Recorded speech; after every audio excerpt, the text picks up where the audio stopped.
Good evening. Welcome to Stroudsburg United Methodist Church. My name is Pastor Monica. I'm the lead pastor here of this congregation, and I want to thank you for joining us this evening and say a word of hospitality. If you've just come into the building, the first question that people always ask us is, where are the bathrooms? Whether it is a parade day or a Sunday morning. So let me first say to you, the bathrooms, should you need them, are just down the hall. Continue off to the left. Feel free, please, to use them. Let me also say this. Your presence here in the sanctuary and online says already something about you. It says that you have a caring spirit, and it says that you have a commitment to community. Here at Stroudsburg, we have a commitment to being a part of the community, a community church by gathering, growing, and making a difference. As we gather tonight, it is our prayer that we grow in our understanding and make a difference in our community. At this time, I want to invite Dr. Tom Jones as we begin.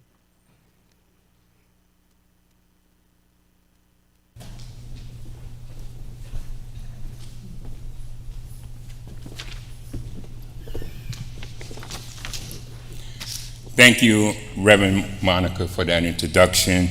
And first, I want to thank you and the Stroudsburg United Methodist Church for allowing us to come into your beautiful sanctuary and give awareness to the community of what's going on.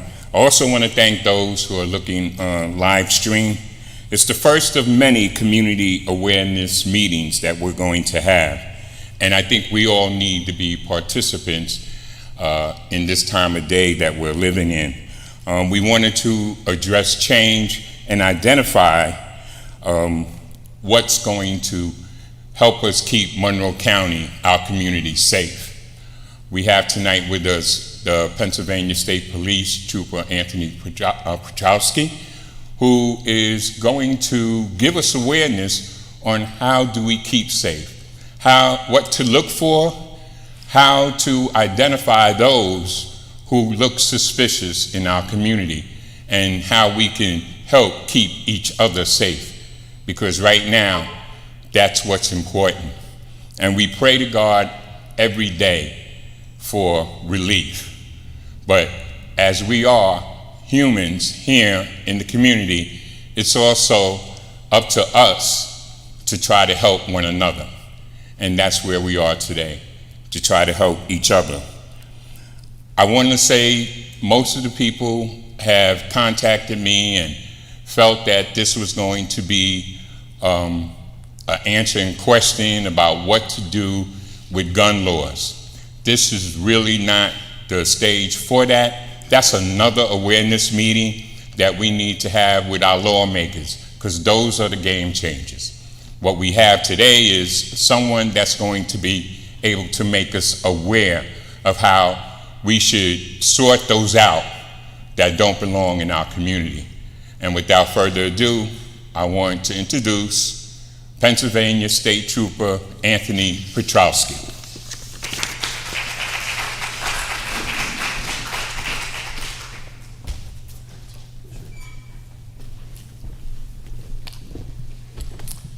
Good evening, everybody. Thanks for coming out tonight.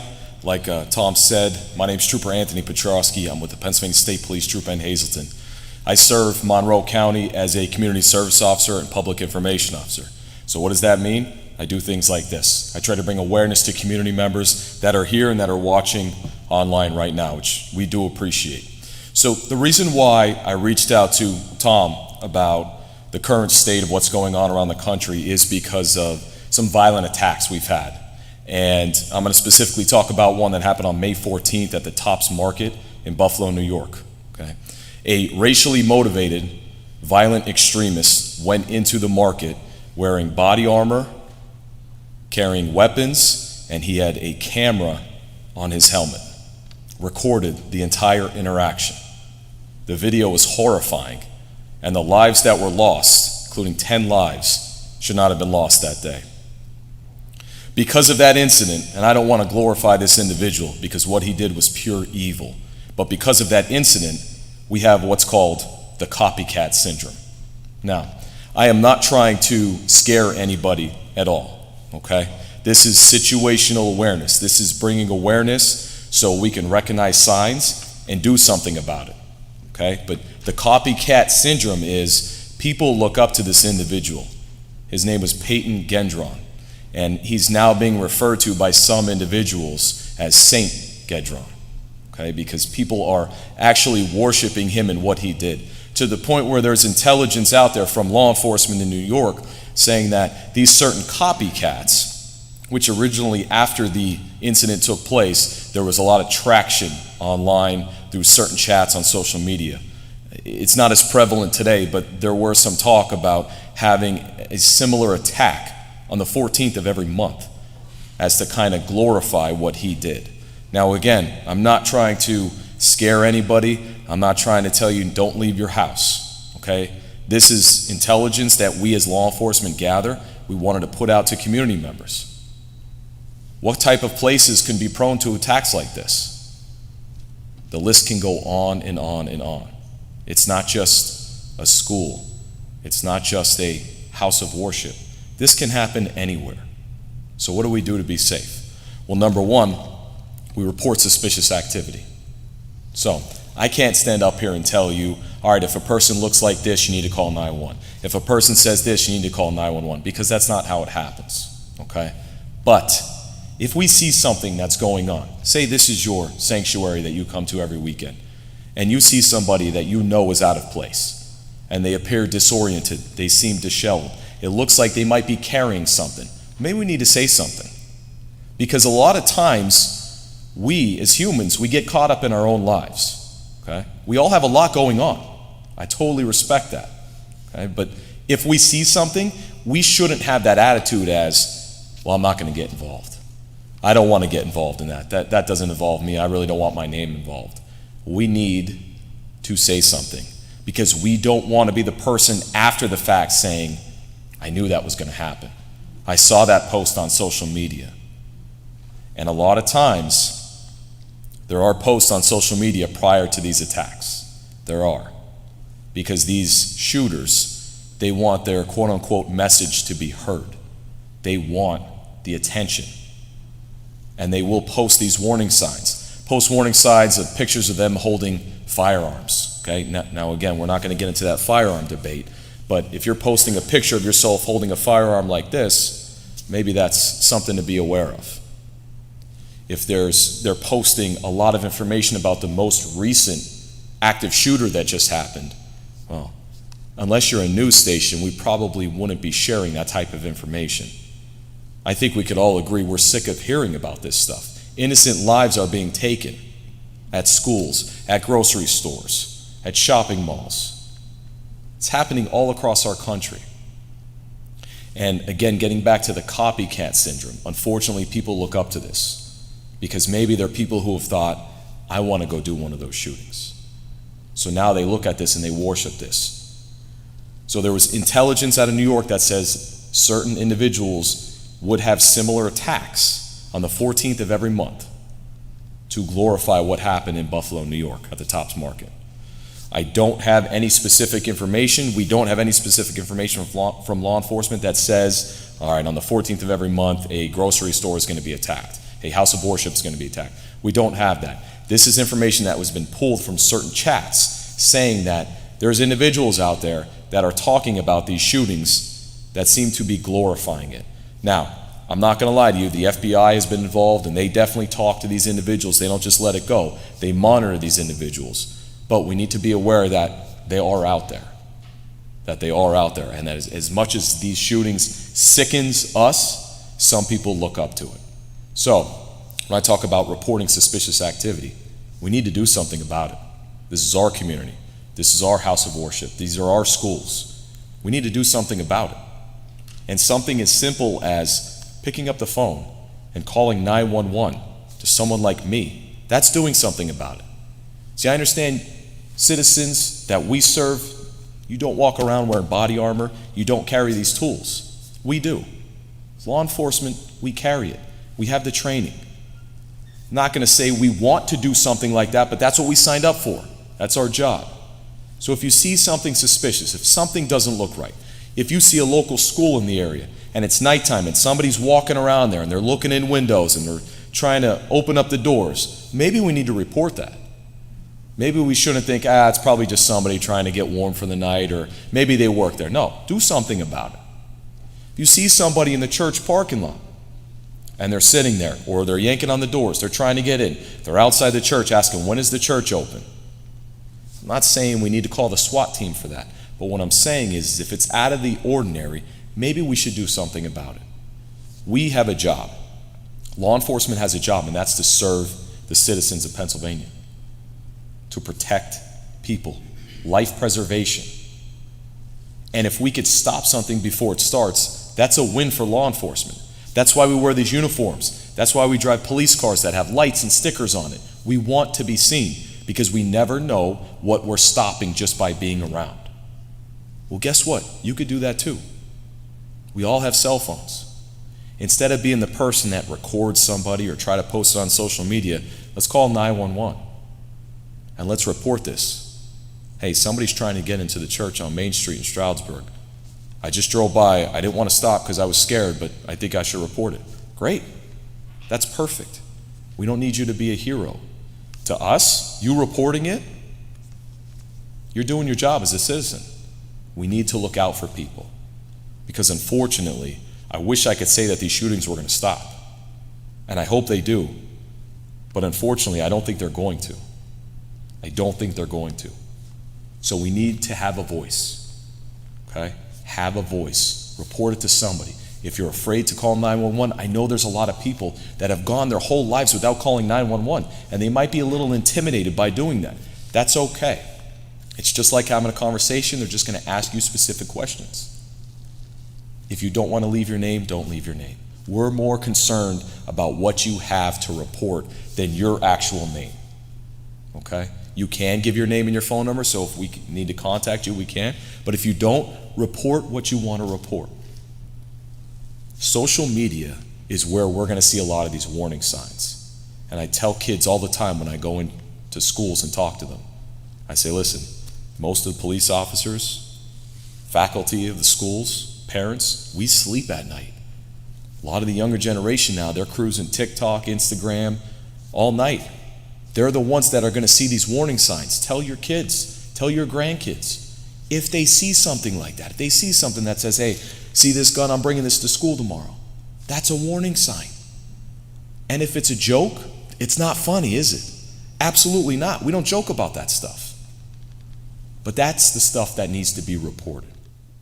It is. There's nowhere we can go and say, hey, nothing will ever happen here. Unfortunately, that's where we're at right now. And I'm not trying to scare anybody. And again, I want you to live your lives as normal, okay? We don't need to live in the basement of the house, all right? We need to live our lives. But we need to know that you all have a voice, and if you see something, say something. Call 911. You don't need to know the exact address. Hey, it's across the street from this restaurant, or it's by the Turkey Hill or the Wawa gas station. Give what you can. Don't let that stop you from contacting 911. Give the information that you can. It's better than nothing. I wish I had all the answers for you guys. I really do. But I don't, because the next shooting is probably going to be a little bit different. And then we'll learn more information from that. Unfortunately, we're learning from each specific incident. But as law enforcement, we're doing what we can. Things like this, having community forums, reaching out to community members that are watching the live stream of this. We want to reach out, not to scare people, but to make them aware. Let them know you have a voice and you need to do something. If you see somebody walking around and something doesn't look right, they're carrying something, call 911. We'll look into it. If there's nothing wrong, great. That's a good day for law enforcement when we show up and nothing is wrong. That's a good day for us. But if something is wrong, we'll look into it. So I'd like to open it up for any kind of questions anybody might have. Anything at all. I'd be happy to discuss anything. Yes, ma'am. How can we keep the names of the people that are shooting things up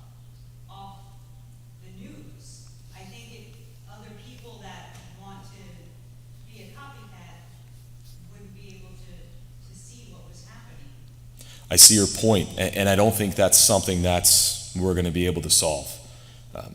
That's information that people want to know. People want to know his name, and it's going to get out there. And regardless, with social media, information spreads like wildfire. You put something on social media, it's going to be out there in no time, and it's going to reach a lot of people in a short amount of time. So I think that's something that hopefully can change, but as of right now, I don't see that changing. I see your point, though. I do. Yes, sir. Most people of faith, which is probably everybody here, are instructed to look for people that are in problems, in bad shape, looking for solace, and who are suffering in some way. We're supposed to welcome them, and you're telling us we have to be careful.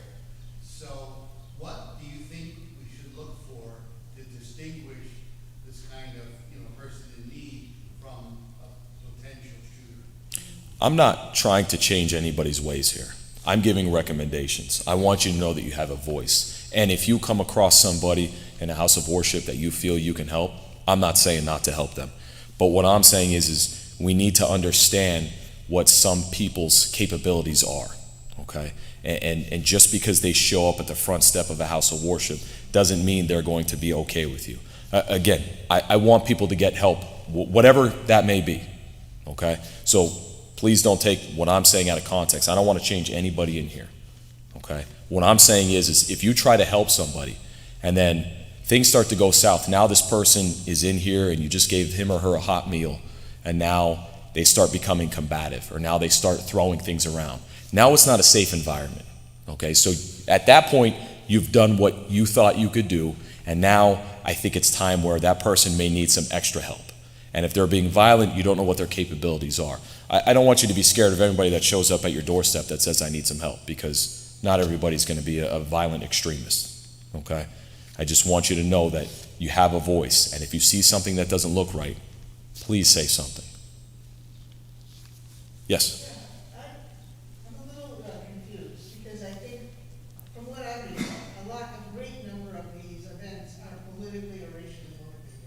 They're not just some wandering, unhappy soul who all of a sudden decides to do something.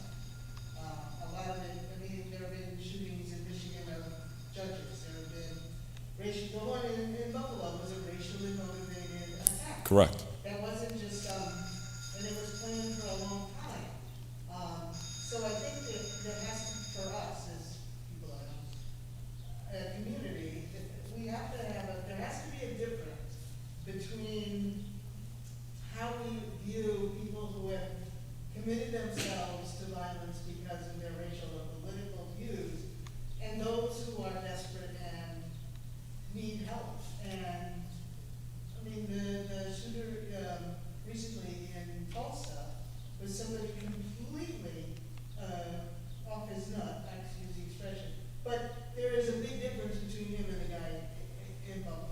Correct.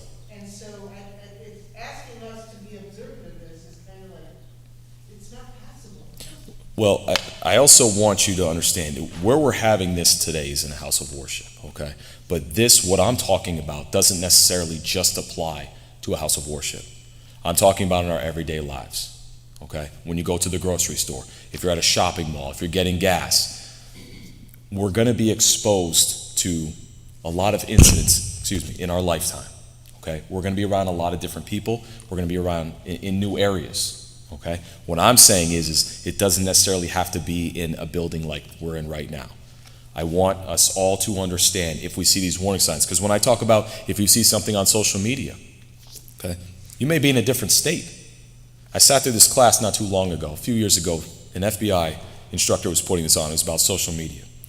And there was a trooper in the class from a different state, and he wanted to share his story. And his story was he was working a shift and he was going from call to call to call. And he got a 911 call from somebody out of state. And the dispatcher said, this person just saw a post from this individual that's in your state, in your area, that just posted on Facebook that he was going to go shoot up his employment, his current employment. So this trooper said, all right, well, you know what? I'm going to go to that call first. Now, this lady from a different state didn't know this person. For whatever reason, this post came up on her page. So she called 911. Her state transferred it to the other state where it happened. That trooper said, all right, I'm going to go to that right now. I'm going to make that a priority. And this was not in Pennsylvania. So that trooper on his way to his call, he got a picture of the individual that he was going to go to speak to who posted that he was going to shoot up his current employment office. He got a picture of him. As he's driving, he's getting closer to the house. He passes a car, sees the male driving. It was the individual he's going to talk to. Spins around, pulls the car over, goes up. As soon as he walked up to the driver's side door, the individual driving said, "How did you know?" And he had rifles, he had ammunition and body armor in the back of his car. He was driving to his current employment to shoot it up, and it was stopped. So what I'm saying is broad information, okay? That lady had no clue who this guy was. For whatever reason, it showed up on her feed on Facebook, and she did something about it. And that's what I want my message to be. Listen, you're not going to be able to stop everything. If there's a shooting that happens in Oklahoma next month, we're here in Pennsylvania. What can we do? I want us all to know that not only our community here, but if something like that incident that I just explained to you happens, know that you could do something. Don't think, well, it's in a different state. I'm going to ignore it. He legitimately posted that he was going to go do this. And then he left his house. And it was stopped before it started. All because that lady called 911. So that's my message. Again, I want everybody in here to help people. I want to be able to help people. And we're going to continue to help people in our community and people who show up at this sanctuary and your houses of worship that you attend. I just want us to be aware that unfortunately there are individuals out there, and if we see something that we don't feel is right, we need to do something about it. I hope that answers your question. Yes, ma'am. You mentioned earlier that there was some rumblings of things that you got from New York, the things were happening there. Have you got anything about this area? I mean, is there something specifically we should be looking at besides the normal keeping our eyes open about what's happening around us? Has there been something in this area that we need to be aware of? Thankfully, no. Thankfully, no. But you know, where we are right now is not too far from New Jersey, not too far from New York. This intelligence that we got, that my commanding officer felt important to get out to information across the 4 counties that Troop N covers, this came out of New York after the May 14th shooting. We felt it was necessary to talk to community members because of the potential where these followers, these copycats, want to have a shooting on the 14th of every month to glorify what happened on May 14th. Again, I hope that doesn't happen. And I'm not trying to scare anybody. I don't want anybody to not leave their house on the 14th.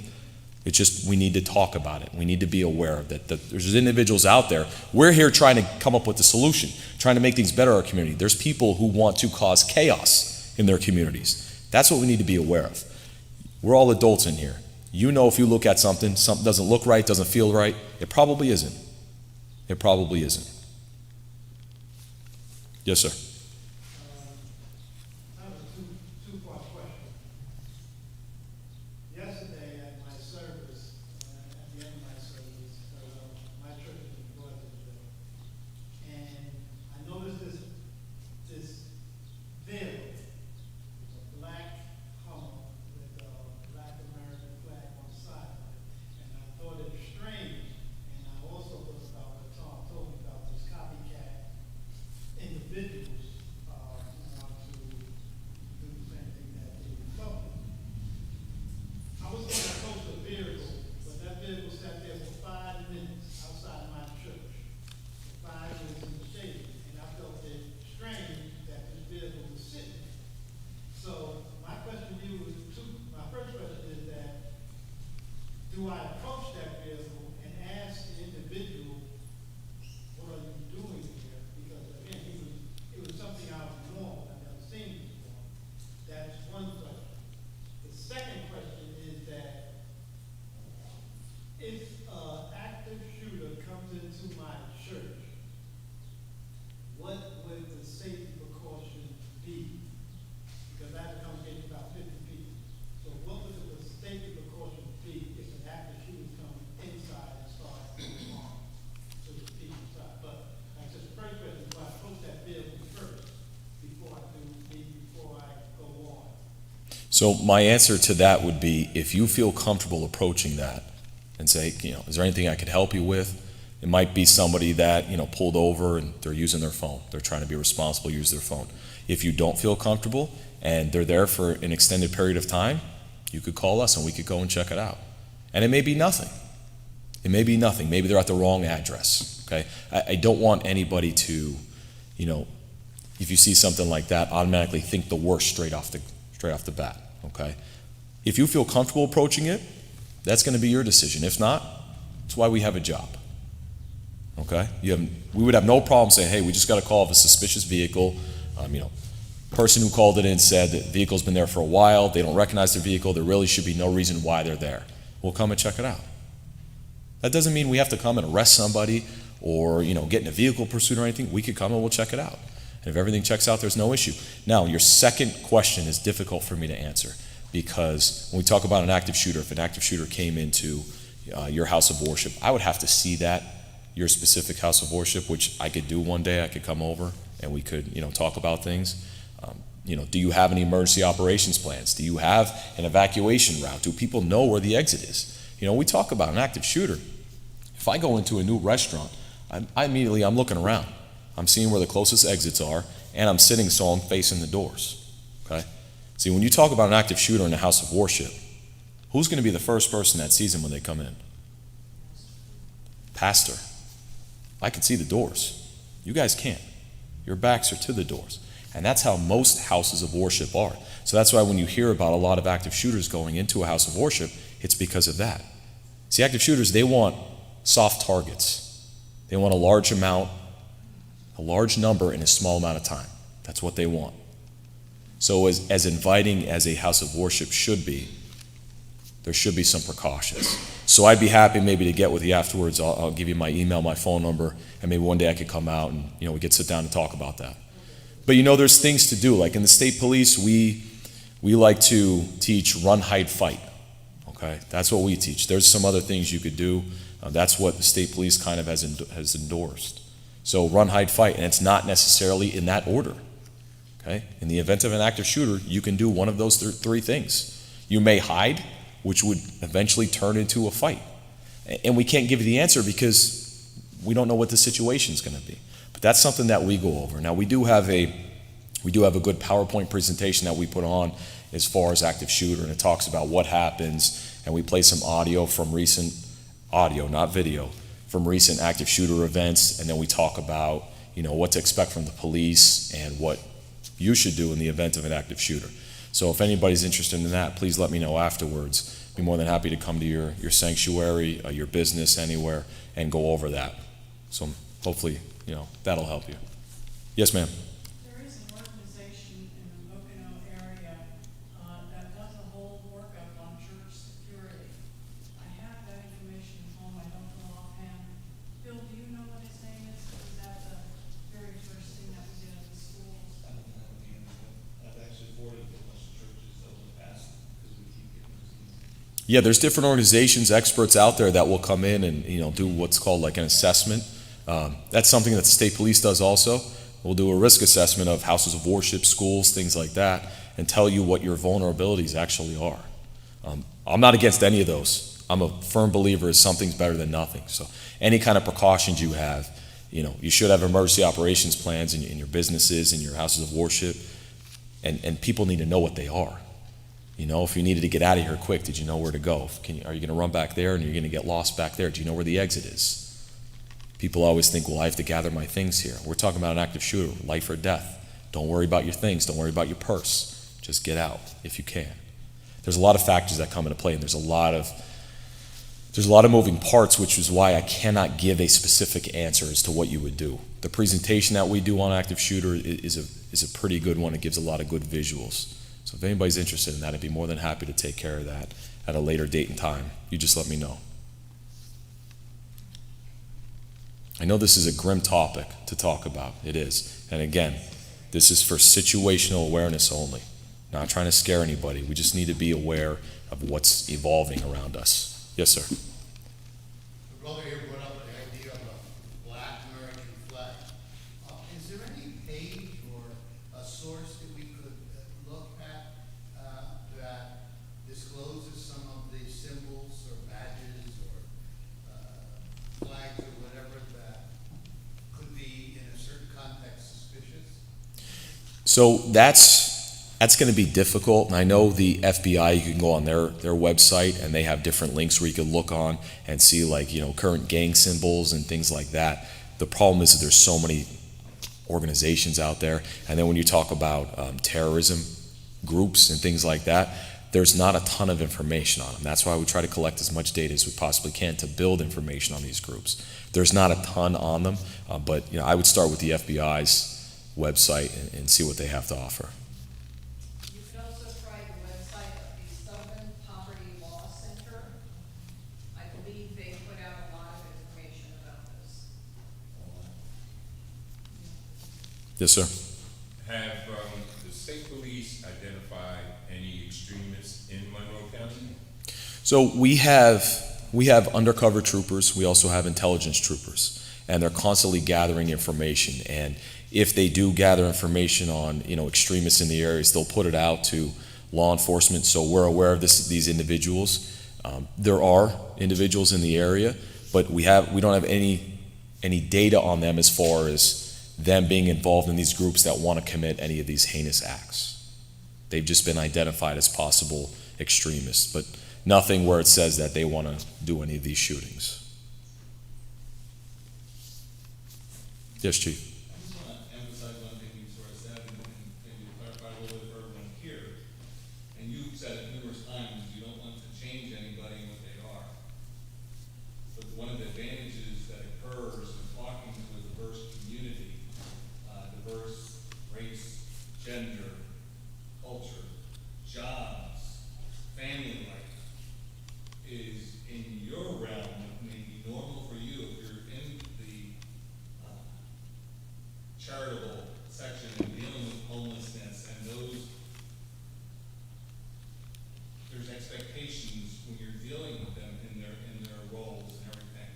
So in your role, we're just asking you that, we drive by a Salvation Army, we're not gonna notice anything different by some point someone's dressed or how often they shower, where remarks made in a soup line or in housing, where you would normally just say, oh, that could never happen, and don't tell anybody. You know the normal in your life and in your environment.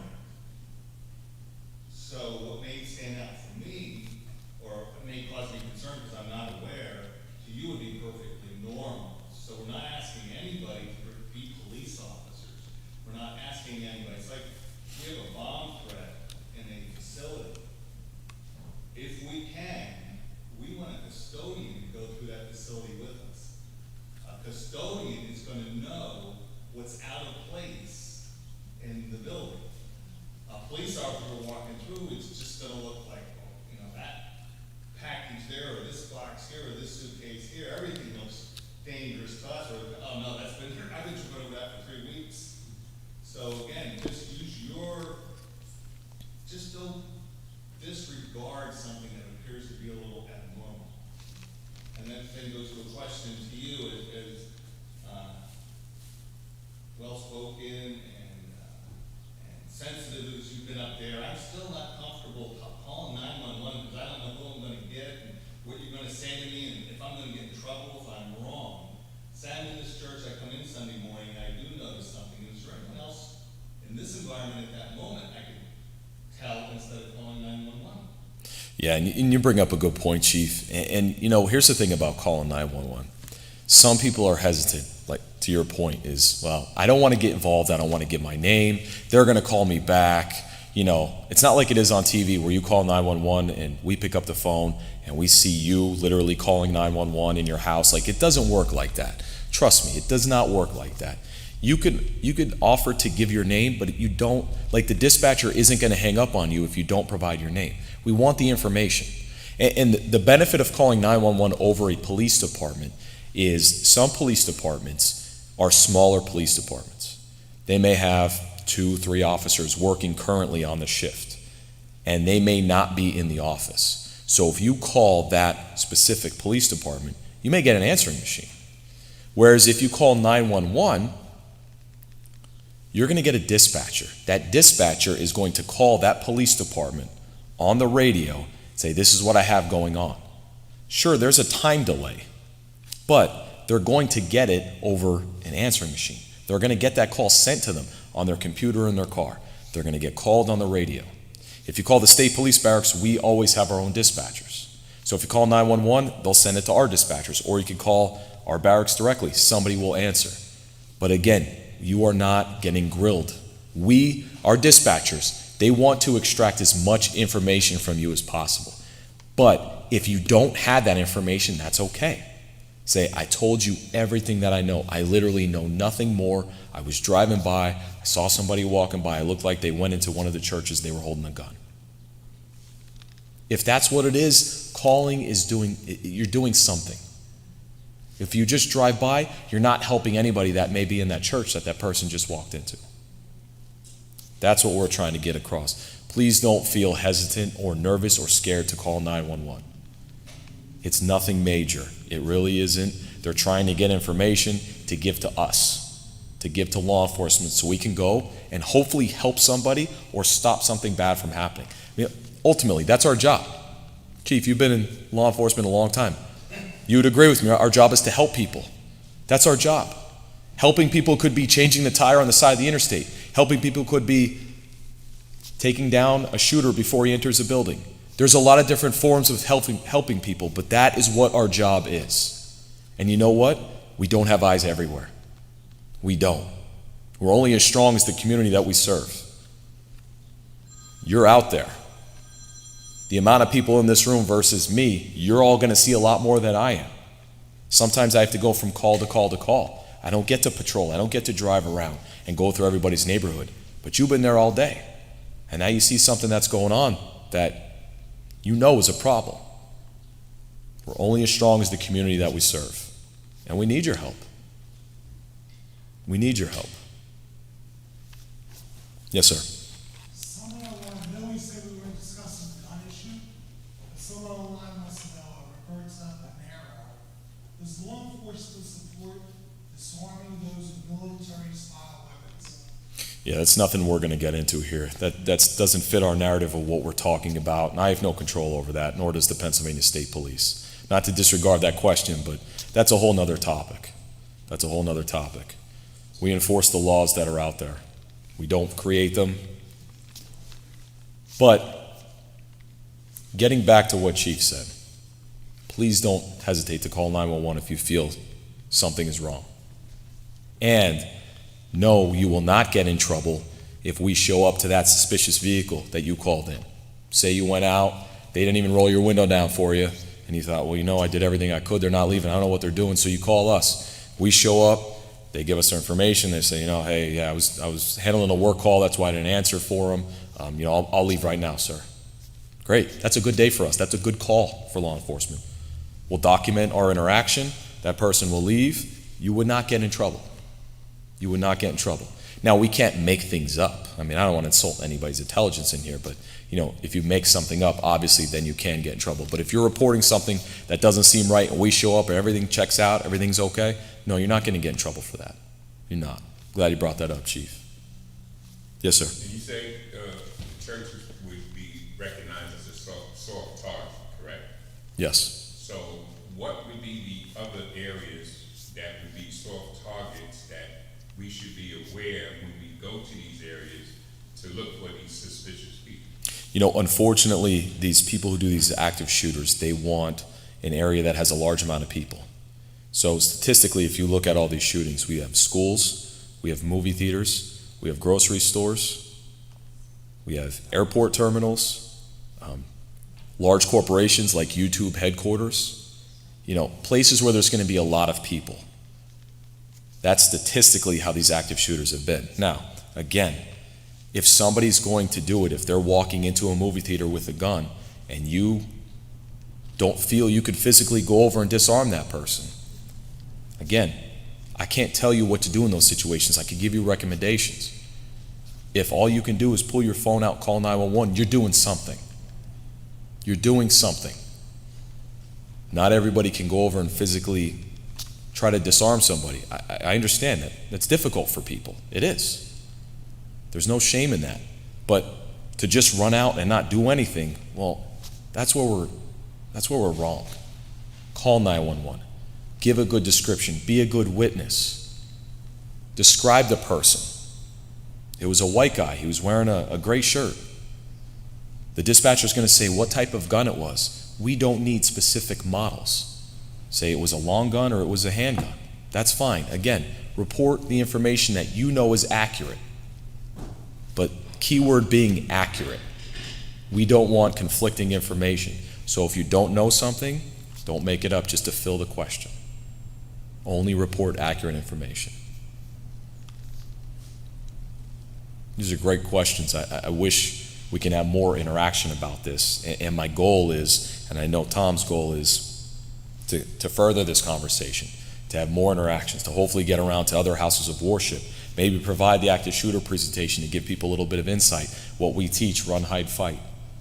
Hopefully, you never have to use it.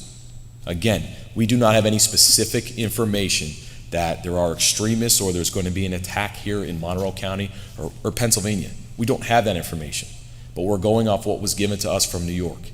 And we felt it was important to reach out and provide this information to people. Yes, ma'am. Is there any kind of mechanism that the state police can advise legislators on pending bills? So in other words, say the legislature decides they're going to introduce a bill that Pennsylvania teachers can have handguns in their classrooms. Would there be any discussion between the state police and the legislature before these laws are passed? That I'm not 100% sure. That would, if there was, it would be with our front office, meaning our commissioner, our lieutenant colonels, and our legal chief counsel office. But I'm not even sure if that happens, to be honest with you. That's kind of out of my realm, so I don't want to give you false information. I just don't know that answer. Thank you. No problem. Yes, sir. I know we're in a house of worship for this particular round. What I'm interested in, how when you talk to students in schools, what their reaction is, since they're more than likely on the internet more than some of the others of us. When you ask them to look at things and report things, what is their reaction to that? Would they be willing to do that? Are they willing to do that? Would they say they're willing to do it? You know, and that's an interesting one, because when I bring that up to students that I speak to, and I've done it tons of times this past school year, where I talk about internet safety, and that's what I bring it up in. And I show specific examples of how somebody posted something on Snapchat about, it's a picture of them with a firearm, and they say they're bringing it to school tomorrow. And I talk about how another student at 2:30 in the morning, again, I don't know if some of them sleep or not, but another student saw that. They took a screenshot. They woke their parents up. Their parents called 911. The police officers went to the house. The grandfather and aunt say, well, yeah, we have guns, but they're locked up in the safe. They go to the safe, the guns aren't there. The student literally took a picture of the real gun. So whether or not that was going to happen, the important thing to know is it didn't happen, because that student did something about it. So when I throw out specific examples, it gets very quiet in classrooms, in the auditorium. And why do you think it gets quiet? Because unfortunately, this is a real scenario in this country. This could happen. We've had school shootings for a long time now. It's a plausible scenario. And honestly, every school that I go to, these kids, they take that serious. They do. Because, it's unfortunate to have that thought in your head that can happen in school. A long time ago, the threat for a school was a fire, which is why so many of these safety measures in schools are based off of the fire code. Unfortunately, the threat now is an intruder. So times are changing. And something else we do in the state police is we go around to houses of worship, we go around to schools if they request us, and we do a risk assessment on their property. And we tell them what their flaws and vulnerabilities are. I know I mentioned that, but that's a service that we provide. And we have had so many requests over the past 3 years, they had to extend the number of troopers that are certified in this so they could go out and do more. Because most schools were built a long time ago. And they have things like handles that lock from the outside of the classroom, not the inside. And they lock with a key. So if that's not pre-locked, do you know how impossible that would be to try to lock that door with a key from the outside while something's going on in that classroom? Little things we got to change. Again, we don't have to change our lives. You don't have to change how you treat people. But we just need to know that unfortunately this is out there in the world. Yes, ma'am. I'm a teacher at Chipperfield Elementary, and Okay. I was wondering if you have any suggestions for what types of things we can say to our students when we're doing the lockdown drills and things like that. Like, what is the most appropriate way to handle communicating with them? Yeah, that's Teachable moments. that's a great question. And the word you said, teachable, they need to take it serious. That's one of those things where, remember the old fire drills? Hey, we get to go outside for a couple minutes during school. This is great. And everybody's joking. When we're talking about a lockdown drill, it needs to be taken serious by not only the students, but the faculty. Because if you need to do that in a real event, you will have that muscle memory. You will have that memory in your head that I've done this before. I know what to do. Take it serious. We don't just lock the door and keep teaching during the drill. We have to take it serious to where we lock the door. And now we go into a part of the classroom where they can't see through that little sidelight window on the door of the classroom, which should be covered. It's little things like that. A door lock and a covering over a sidelight window that you could see into a classroom. It makes a huge difference. We've seen videos from inside schools when these active shooters happen. And they go to a classroom, the door's locked, and they go to the next classroom. Because they know the clock is ticking. They know somebody called us. Once that trigger's pulled for the first time, they know they called us. So, that old trick where if you don't see something, it doesn't exist, it's true. So being able to lock a door, being able to cover off these windows, to be able to see into a classroom, that's huge. And the students need to know they need to go into a spot where if that side light isn't covered, you can't see into that classroom. Again, if they're not in there, the classroom's empty. Turn the lights off. Phones go on silent, not vibrate. If I put my phone on here right now and somebody called me, you would all hear it if it was on vibrate. Little things matter. Little things like that matter. But these lockdown drills need to be taken serious, and they do need to be practiced. Unfortunately. Appreciate you bringing that up. Yes, ma'am.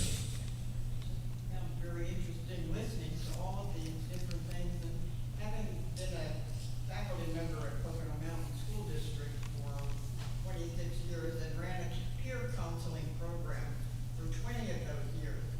And the peers, they would be selected, usually we'd have 25 to 30 peer counselors, and they would be selected and voted on by students, faculty members, and what have you. And I look back and I just feel they were such a strong thing for them. And they would take an oath of confidentiality, and they would listen to their peers would come to them and talk. And at that time, Pocono Mountain, we had like 400 to 500 new students every year, and were not happy coming into Poconos from the city and leaving boyfriends and girlfriends behind. And we were trying to bring them to know that they could talk with students that were already here and adjusted. And it was such a wonderful program that over a period of 20 years, they did 31 suicide interventions. They took an oath of confidentiality for anything that was said to them, except if someone was talking about taking their life or hurting and taking somebody else's life. And then they had to get to a faculty member or counselor, and the intervention was there. But it was amazing what those kids had done over the year. 30 some saved. They saved people, 30 some students, because of their intervention. That student was talking to them and talking about their life, whatever, and they would immediately go to a counselor. That sounds like a great program. Back to the students say, I didn't want to do that, but I want you to live. I didn't want you to get into trouble. And most of the time, it would work. Yeah, that sounds like a great program. Not suicide, but at the same time, the intervention Sure. by the students, but a little bit of training for them to get them and bringing them together. And I just felt very fortunate in being able to have that role while I was, and the cooperation of the school board, and people took a lot of convincing, but I look back and as I listen here, I don't know whether we could do that with any adult groups, but they need to know that they break confidentiality over those two particular issues. Sure. And save lives. Hey, sometimes all it takes is one person to be the voice of reason in somebody's life. Sometimes that's all it takes. And something that, I don't know if you're familiar with it or not, but the Safe to Say program in schools across the Commonwealth of Pennsylvania gives students an anonymous way of reporting something that could be happening in their school or involving a student. And you know, that stems with the line of, you know, a new generation coming up might be more prone to send an email or a text than to actually make a phone call. So Safe to Say, you could type on your keyboard with your computer, you could send it through your phone, you could send an anonymous report to administrators at a school, hey, this student posted this, or I heard this is going to happen. And if it rises to the level of police intervention, because teachers are mandated reporters, they would have to contact police. So that is a good avenue that's going on in Pennsylvania, the Safe to Say program.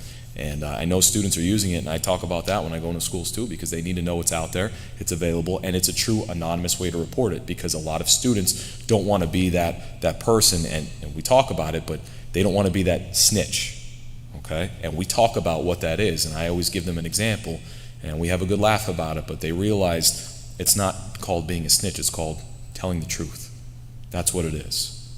So that's a good program that's in all the schools in Pennsylvania now. Yes, sir. Manpower issues in terms of when you get these kind of calls, when someone's outside the building, dressed funny, looking funny, pockets of bulging, those kind of things, versus there's a major accident on 80, 2 people may be dead. How do you prioritize those? Well, depending on the calls that we have at the time is how we prioritize them. You know, if something comes in progress, that gets priority. Whether that's a shooting in progress, whether it's a burglary in progress, a robbery, that obviously is going to get our priority over the retail theft at Walmart, over the, you know, somebody hit my car overnight and you know, it's damaged. Not to say we're not going to show up to them, because we are, but we have to prioritize some of our calls. We do. If I'm at Walmart and, you know, handling investigation for retail theft and an active domestic dispute comes in, I'm leaving Walmart. I'll come back. That's okay. I'll come back. So when we talk about, last week there was a shooting that happened outside of the Walmart in Pittston. Have you all familiar with that? Did you see that on the news? There were police officers everywhere. So if something big like a shooting happens and they say, and again, we get information from people. People call us and say, hey, this is going on here, this happened here. That doesn't mean it's always accurate, but we get information. Well, we're not there, so we have to go off what they're telling us. So if there's a shooting in progress, every police department's going to go to that. Every police department. Whether it happens in, you know, Pocono Mountain Regional's area, state police, we're still going. And I'm sure every other police department in Monroe County and surrounding county, they're probably going to go to it. That's just how it works. Something big like that, if there's a shooting going on, if the person's, we don't have them in custody, even though we wear different uniforms, we're all on the same team. So law enforcement will pull together. We'll use our resources. We'll get our helicopter up. If we're looking for, you know, if there's a bomb, we'll get our bomb dog. We'll use whatever we have to for any police department to try to help people and get the person in custody so nobody else can be hurt. Well, I guess my question is more to a suspicious character, not an actual shooting, a suspicious character being reported at some place versus something else. Okay, so if they're currently there, then more than likely we would go to that. You know, over, hey, somebody wants to report they're being scammed. They're in the lobby of the station. All right, well, that'll wait. I'm going to go handle the suspicious vehicle or suspicious person first. I've gone to those calls by myself. I've gone to them where other troopers showed up because they're close in the area, or they just say, hey, I'll go to that call with you. Okay, that you gotta work as a team. That's why a lot of times you'll see 3 or 4 police officers have one car pulled over. Well, if I'm driving and I see another police department has a car pulled over, I'm not just gonna drive right by them. I'm gonna stop, get behind them, put my lights on, go up, hey, you okay? You want me to hang out with you while you're on the stop? Has nothing to do with the person in that car. It's all to do with safety. If they say, no, I'm good on the stop, you can go ahead, well, then I'll leave. So that's kind of how we work. If I'm close to another call, if a trooper's going on call, I'll go to it with them. Hey, hopefully you don't need me. I'll just stand in the back. It'll be fine. So that's kind of how we do that. Does that answer your question, sir? Okay. Yes. So would the call of a suspicious person looking like they may want to do something would take priority based on the climate that we're living in right now? With all of this that's going on, does that take priority now with state police? I'll give you an example, and I think this will answer your question. Last summer, we got a call. Now, my office is in Hazleton. I work in 4 counties. We got a call of an individual walking towards a specific college with a rifle. Okay? So every trooper that was working, every trooper that was in the building, we went out to it. Okay? Again, kind of like expecting the worst, but hopefully nobody's going to be needed. I was the first one to get there. It was an umbrella. It was an umbrella. Again, hey, that's okay. We're happy with that. We would rather it be an umbrella. Somebody drove by, they thought they saw him with a rifle. He was carrying an umbrella. And about 30 police cars pulled up, and I immediately canceled everybody. I said, nope, just keep going, don't pull up. But they showed up, and he was very nervous, explained to him what was going on. He's like, I'm sorry. I said, no, don't be sorry for carrying an umbrella, you're okay. We had a conversation, and then he was on his way. So, we take every call serious. But if it's something like that where, hey, somebody calls in and says this person has a gun or he's walking toward, we've gotten many calls where every single person in the building goes to it. Every single person goes. Our criminal investigators who wear plain clothes to work, they'll put their vest on and they'll jump in the car and go with us. So, if everybody has to dump out and go to a call, we absolutely will. But if it's something like that in progress, if somebody says, hey, this person's walking towards my house, he has a gun, or he has a knife and he's covered in blood, that's it. We're going. It's tough because I don't expect you guys to know how police officers work and to hear some of the stuff that we hear every single day. We get a lot of conflicting information. A lot of times when the Turkey Hill gets robbed, the only information we have is it was a guy wearing a hoodie. Okay, it's better than nothing, but now every guy that's wearing a hoodie, I got to stop. Try to get some information from that person until we go to the store, look at video surveillance. It's a team effort. But yes, with everything going on, if there's ever any issues, we will use every asset that we have. And again, like I said, even though we may wear different uniforms, we're all on the same team. Chief, I think you could agree with that. You've been around long enough. Almost all our calls of that nature are unfounded. We get there and find it could be some sort of crisis that didn't result in violence, but so we have to weigh.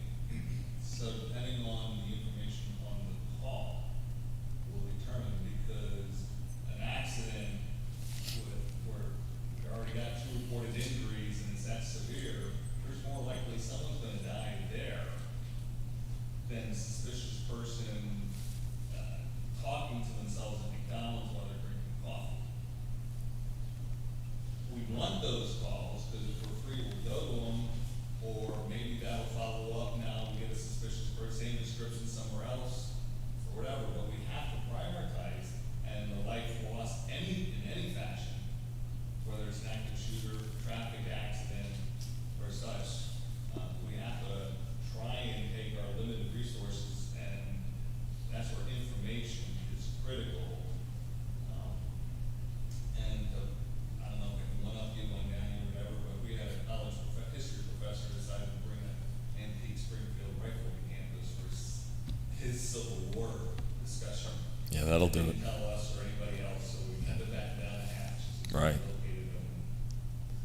But we'd rather end up that way, and almost all of But you bring up a good point, though, because when you talk about, manpower, and I'll go back to that for a second. Say we get that bad crash on Interstate 80. We have to shut the interstate down. Somebody's in critical condition. Maybe they had passed, or they might. We need to bring our reconstructionists out. We need to shut the interstate down so we could do a proper investigation. Well, just because we're on that doesn't mean we need to disregard everything else coming in. Okay, so if 4 troopers are there, the reconstructionists just showed up, now we get an aggravated assault that just happened. Well, guess what? Now we're going. 1 trooper will stay there at the crash scene with the reconstructionist, and the other troopers will go. So if we have to divide and conquer, we will. It happens many times. Many times. Unfortunately, there's not 25 troopers working every shift. That's just not how it works. So we have to handle whatever it is we need to handle with the manpower that we have. But again, if we need to call in our supervisors and say, hey, we need to call in the next shift early, we've done that many times. We have a big scene that's going on. We have a homicide, something. We have 3 troopers tied up there. The calls still keep coming in.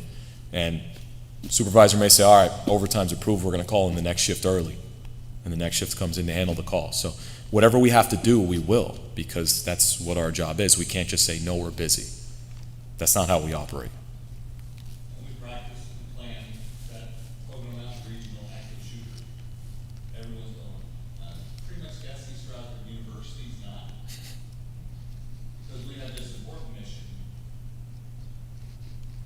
We'll probably need 1 officer, because we don't have the forces that they do on campus. But then we're probably going to 911 calls in Stroud Regional, because all the Stroud Regional went up to Pocono Mountain Regional.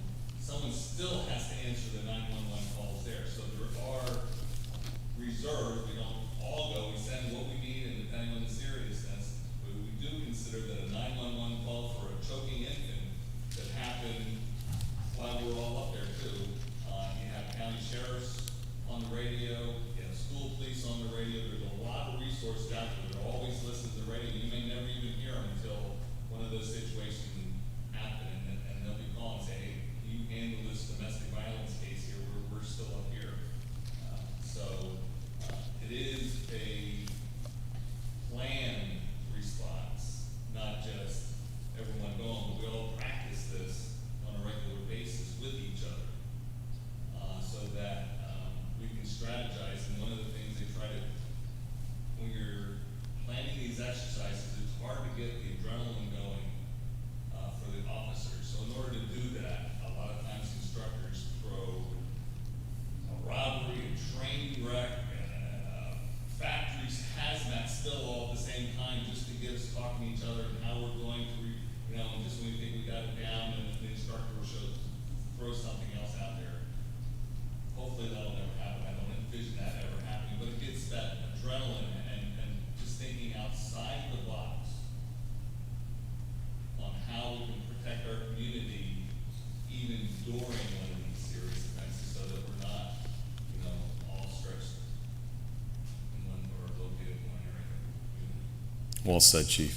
I'll leave you with this. My intention was not to come in and scare anybody. My intention was not to come in and change the ways that you act through your everyday lives. That's not my intention. My intention is to bring awareness to what has happened in other areas of our country.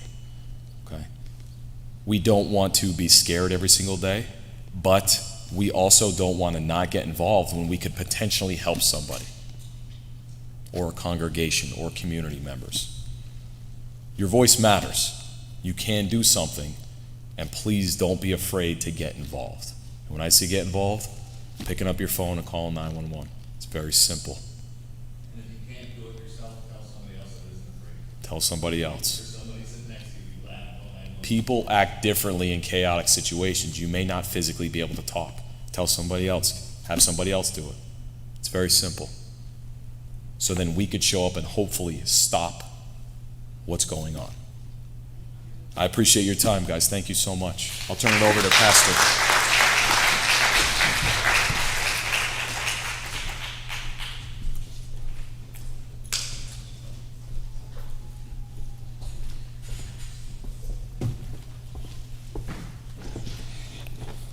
I want to thank Trooper Anthony Petrovsky for his time, for coming out to give us awareness. Like I said, this is the first of many of awareness meetings that Monroe County United will be putting on.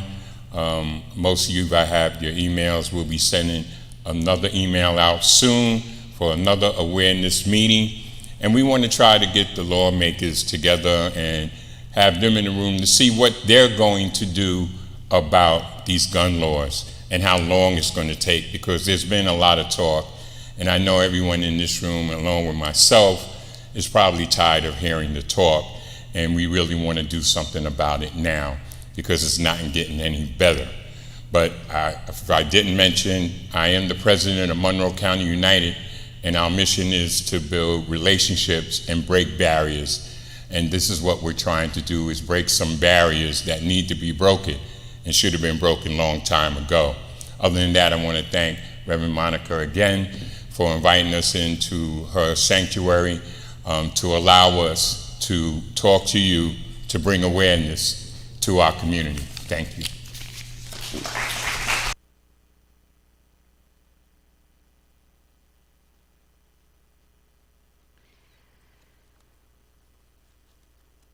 Friends, I want to thank you for your time as well. I've been made aware and want to share with you the faith leaders of Monroe County have an opportunity for you if you're interested in conversation on faith, mental health, and substance abuse. It's Insperity Dialogues. There's information in the back if that's of interest to you, coming up on June 12th.